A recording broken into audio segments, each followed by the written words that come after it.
What's up? Welcome to Doobies with Doug.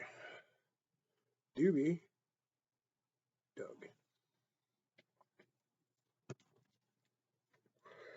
If you could see my house, you'd be proud of me. I spent the whole day cleaning, which is, I have 8 square feet of floor space, maybe 10, maybe 10. If you count the little thing where the steps go down.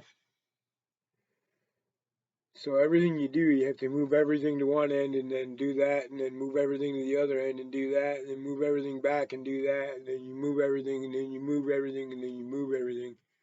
And I discovered that it's nice, easier, as you can tell, it's a nice, bright, sunny day, to just move everything out fucking side, clean the whole place, and move it all back. So I think the neighbors probably think I'm nuts because every couple of weeks or so you see me throwing everything I own out the front door in a pile. But it's the only way to clean this fucker, man, without going nuts trying to move back and forth in here.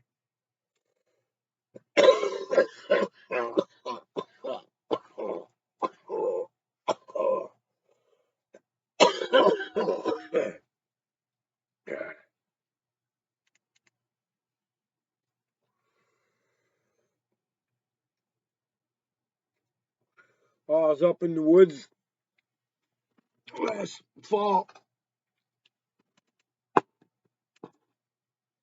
and found one of these. It's a stoned carp, or a carp made out of stone.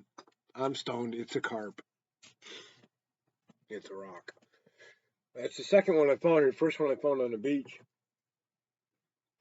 My buddy actually has a collection of them of all different sizes over here, so that's what I do with them.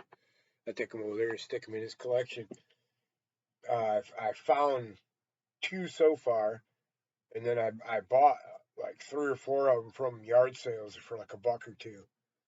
And I just fucking keep sticking them in his collection, and I don't think he's figured it out yet. His fish are spawning.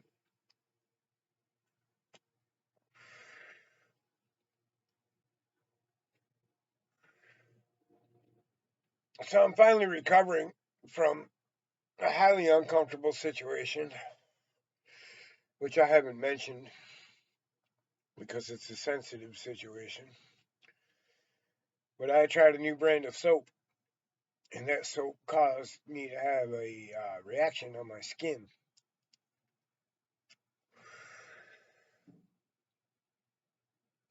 Unfortunately for me, the place that I am most sensitive to soaps would be my penis. And spent a couple weeks in pain when my wiener looked like the last one on the rack at the 7-Eleven at closing time.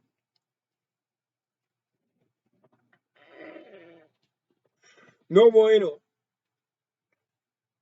Brutalmente mi verga.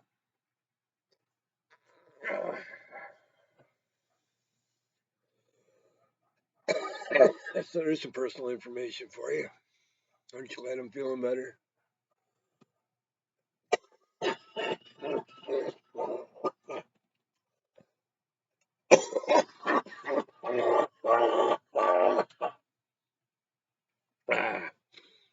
I think a little later I'll take a video and just kind of walk my neighborhood and get some pictures of some of the rhododendrons and some video footage or pictures, one of the two. There's just a lot of really neat, really pretty flora around here.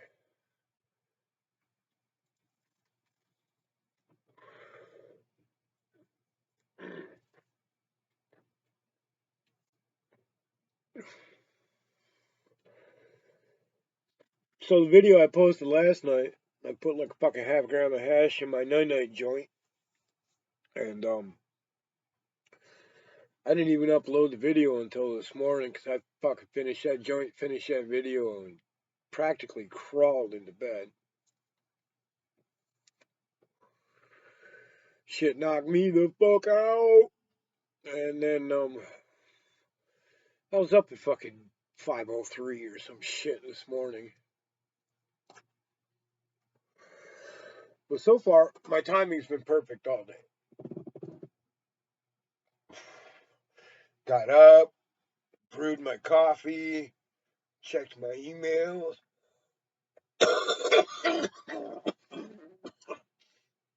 watched a couple videos, put my boots on, rolled up some smokes, rolled a doobie for the road, and was just getting ready to walk out the door. The power went out.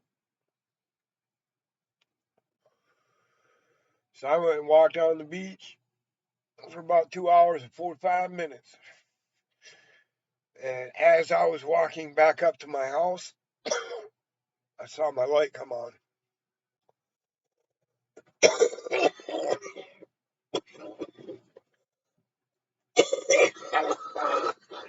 Perfect timing. And I get on the Facebook and all the local people, the power's out, whole county, power's out. People are calling 911 and shit. And I'm like, y'all motherfuckers want to stay the fuck out of fucking Michigan, man. You will hate it. And you for sure don't want to go to Brazil.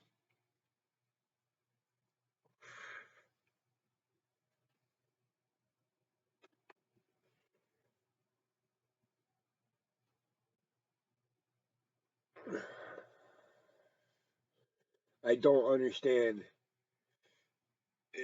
People act like you took their heroin away. And the net goes out. No, I love the net as much as the next guy. And anytime I don't feel well or the weather is inclement or whatever, that's what the fuck I'm doing. I'm living, learning, sucking up information, fucking jamming, bama-lamming all over the fucking internet. But when it's not there, or it's not time for me to do that, I do something else. The internet goes out, I just find something else to do.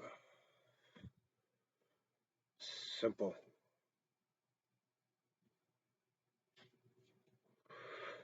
Power goes out, I don't care. I've got candles. I can live on cold food for a couple of days if I have to. Do anyway sometimes. And I got fucking 8 bottles of propane underneath my fucking camper and a cook stove if I need to cook. I don't give a fuck about power.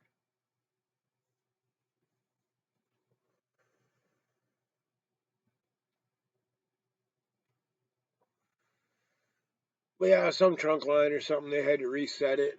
Took out the whole county. Blah, blah, blah. I remember running a medical marijuana grow room up in northern Michigan and getting snowed the fuck in. I think it was 13 days before they got the power back on in our house. Which meant we're running 3 big ass fucking generators around the clock, making a $300 trip to fucking town every day. Wow. Just before harvest too, we literally, the lights came back on and we had like 10, 12 days left before harvest. And that weed got cold as fuck all through the tail end of its fucking flower.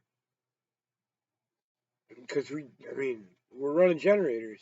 We can't run a bunch of heat in there. We're running as much as we can, but you gotta keep the lights on too. You know? So, do what you gotta do. But holy fuck, there went last crop's profit.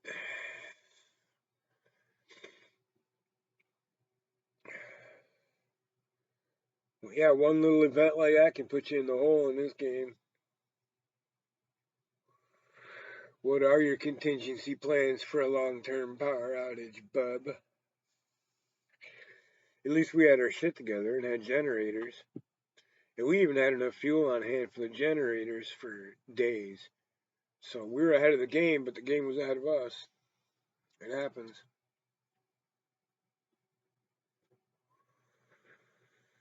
Mother Nature plays by rules. They're just not your rules.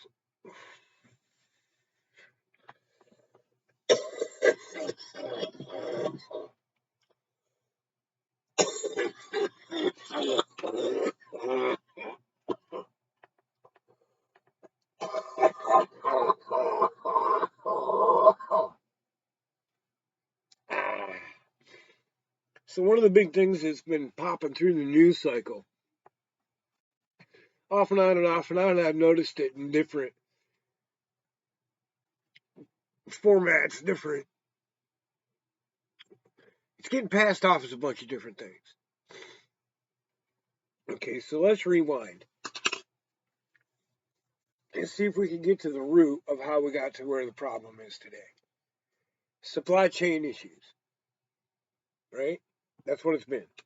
The formula, gasoline, toilet paper, wet wipes, masks, whatever the fuck it is, supply chain issues. Okay? Now, in the last 50 years, any supply chain issues we have been extremely minor.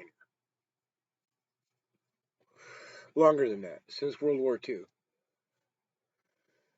we haven't really had any supply chain issues of any real kind. Even the gas shortage in the 70s was manufactured by OPEC. It never happened.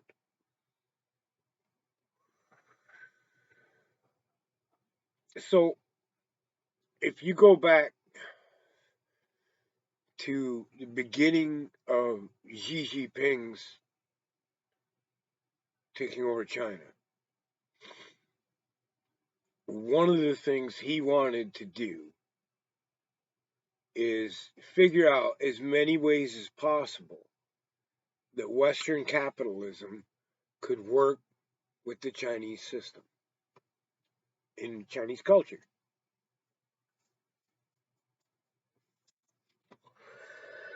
And so he tried to instigate programs through both private and federal means to get the United States and the United Kingdom and Europe and a whole bunch of other people involved in the Belt and Road Initiative, which is the single biggest infrastructure project on the planet.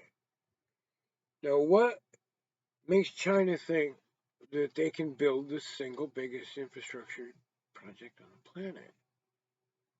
Well, because they are infrastructure specialists. It's what they do most. We do bombs and guns most. Okay?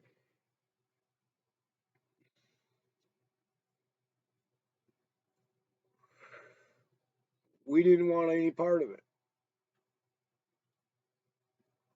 We wanted this Amerocentric USA, blah, blah, blah, blah trade deal, dirty yellow Chinese Red Army, blah, blah, blah. So we didn't get brought into it. And neither did most of Europe. And they're starting to get into it now. And if you're not in it, and if you're anti it, and if you're trying to work outside of this new system of infrastructure, you're gonna have fucking problems because the Chinese own and or operate most of the infrastructure in the world. By far most of the infrastructure in this country. Check it out. I don't care what coast you live on, if you have shipping in your neighborhood, go down to the docks, see how many of the motherfucking docks are owned by Chinese companies. How many of them containers have Chinese names on them. And no matter what flag they're flying, man, look what the sailors are that are sailing on them.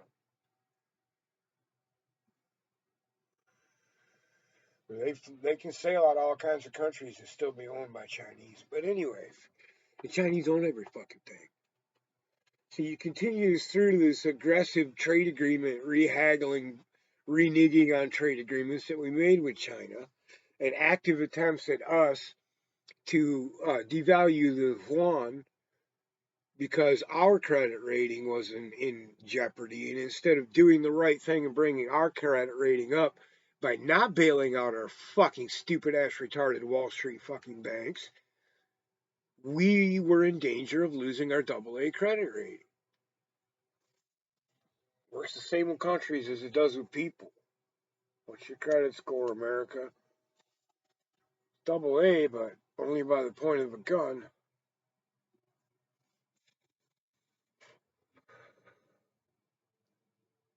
So this whole thing is setting ourselves up as an oppositional force politically with China is literally shooting ourselves in the fucking foot.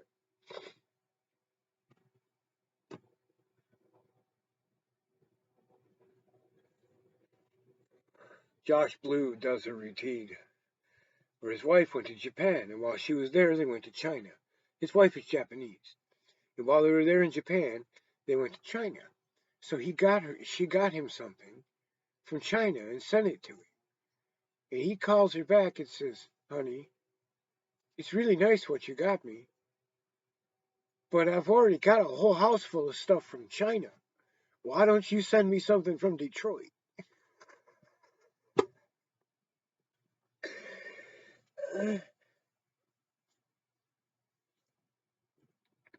If China were to place the same level of embargoes on us as we did on Cuba, this country would collapse. Don't even go that far. If China refused to do business with the United States of America, the United States of America would collapse in a matter of months. Chaos. Fucking chaos.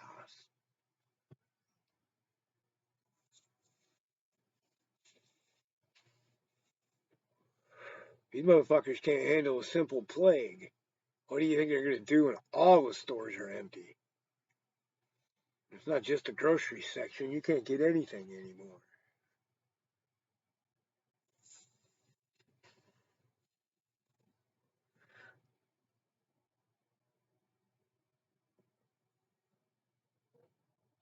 So yeah, China is our friend, if we let them be.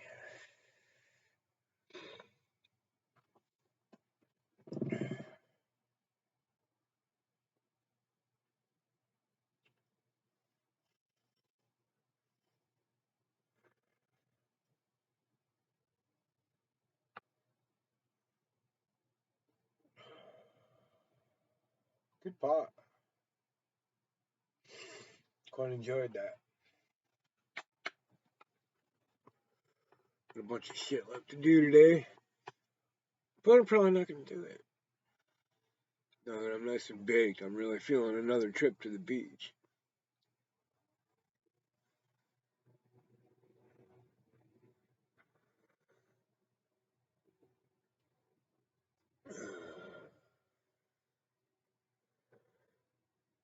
Thanks for hanging out.